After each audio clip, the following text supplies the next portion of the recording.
This channel does not promote any violent, harmful, or illegal activities. All content provided by this channel is meant for an educational purpose only. শাসকের বাধায় উপনির্বাচনে vote দিতে না পারার অভিযোগ।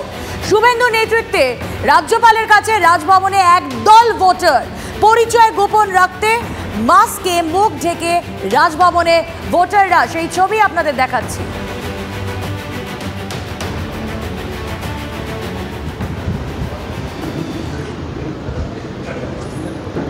যে ছবি আপনারা দেখতে পাচ্ছেন, উপনির্বাচনে ভোট দিতে না পারার অভিযোগ, একদল ভোটারকে মুখে মাস্ক পরিয়ে নিয়ে আসা হয়েছে এবং রাজ্যপালের কাছে তারা এসেছেন বিরোধী দলনেতা শুভেন্দু অধিকারীর নেতৃত্বে।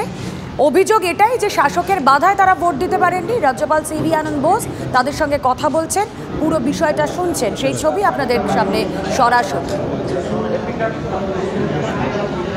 রাজ্যপালের কাছে নালিশ জানাতেই এসেছেন তারা, মাস্কে মুখ ঢেকে রাজভবনে এসেছেন একদল ভোটার, নেতৃত্বে বিরোধী দলনেতা শুভেন্দু অধিকারী।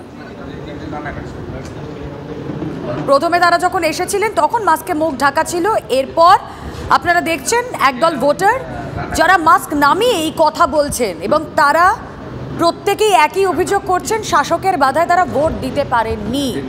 শুভেন্দু অধিকারী নেতৃত্বে রাজভবনে এসেছেন তারা, একদল ভোটার কথা বলছেন রাজ্যপাল।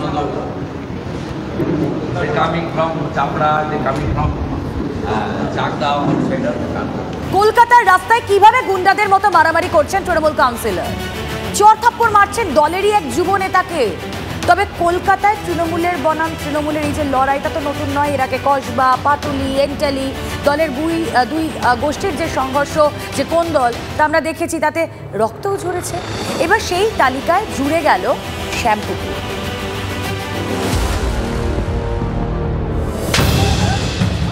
দেখুন অবস্থাটা, রাস্তার মধ্যে তৃণমূল কাউন্সিলর ও তৃণমূল যুবনেতার মারপিট। শ্যামপুকুর বিধানসভা এলাকায় কলকাতা পুরসভার 18 নম্বর ওয়ার্ডের তৃণমূল কাউন্সিলর সুনন্দা সরকার ঠাঁটিয়ে চর মারছেন ওই ওয়ার্ডেরই দলের প্রাক্তন যুব সভাপতি কেদার দাসকে। কেন চর মারছেন কাউন্সিলর? কেদারের অভিযোগ, সুনন্দা সরকার ও তার দলবল এলাকায় তোলাবাজি করছে, প্রতিবাদ করায় জুটেছে মার। চর মারিনি, পুরো নেতৃত্বে এসে ফেলে মারছে, নানা রকম ছেলেমেলে দলফল নিয়ে এসে সব কয়েকজন ছেলেকে ইনজয়েড করেছে। বাবু সরকার ছিল, দীনেশ সিং ছিল, তারা ওই কাউন্সিলরের ঘনিষ্ঠ, সব এরা তোলে, সব প্রমোটিং করা যায়, সব তোলে এরা সব নানান রকম জিনিস। এখানে মানুষ অতিষ্ঠ কাউন্সিলরের বিরুদ্ধে, মানুষ কাউন্সিলরের এত অত্যাচার যে এলাকায় করে রেখেছে যে চিন্তার বাইরে, অদৃষ্ট করে। ওই ভাই মনোজ নিজে যুক্ত। পাল্টা কেদার দাসের বিরুদ্ধে চক্রান্তের অভিযোগ কাউন্সিলরের।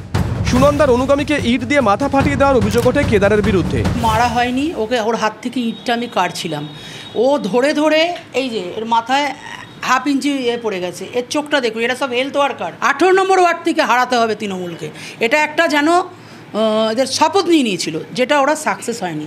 এই রাগটারই এখন বহিঃপ্রকাশ চলছে। রাজ্যের মন্ত্রী তথা এলাকার বিধায়ক শশী পাজা ঘনিষ্ঠ যুবনেতা কেদার দাস, দীর্ঘদিন ধরেই তিনি তৃণমূল করেন। 21শে জুলাই সমস্ত দায়িত্ব কেদারের হাতেই ন্যস্ত করেছিলেন শশী। কেদারের সঙ্গে দীর্ঘদিন ধরে সুনন্দা দ্বন্দ্ব চলছিল। কাউন্সিলরের থাপ্পড়ের ভিডিও সামনে আসতেই শোরগোল পড়ে যায় গোটা এলাকায়।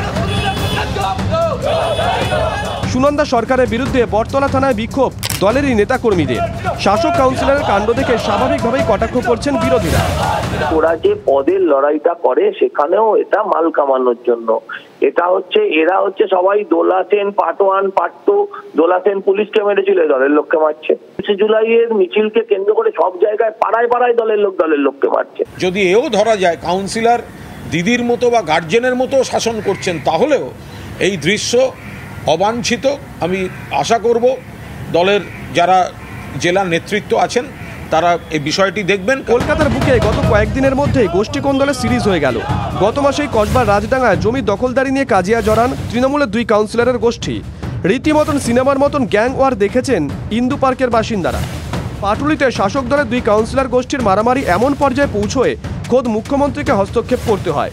মমতা বন্দ্যোপাধ্যায়ের নির্দেশে দল শোকজ করে তৃণমূল কাউন্সিলর স্বরাজ মণ্ডল ও তারকেশ্বর চক্রবর্তীকে। গত সপ্তাহে এন্টালিতেও জমি দখলদারির অভিযোগকে কেন্দ্র করে কোন্দলে জড়িয়ে পড়েন তৃণমূল বিধায়ক স্বর্ণকমল সাহা এবং কাউন্সিলর স্বপন সমাদ্দার। সেই রেশ কাটতে না কাটতেই শ্যামপুকুরে কাউন্সিলরের চর থাপ্পড়। লোকসভা নির্বাচনের পরে সবেমাত্র 4 বিধানসভা উপনির্বাচনে বড় জয় পেয়েছে তৃণমূল।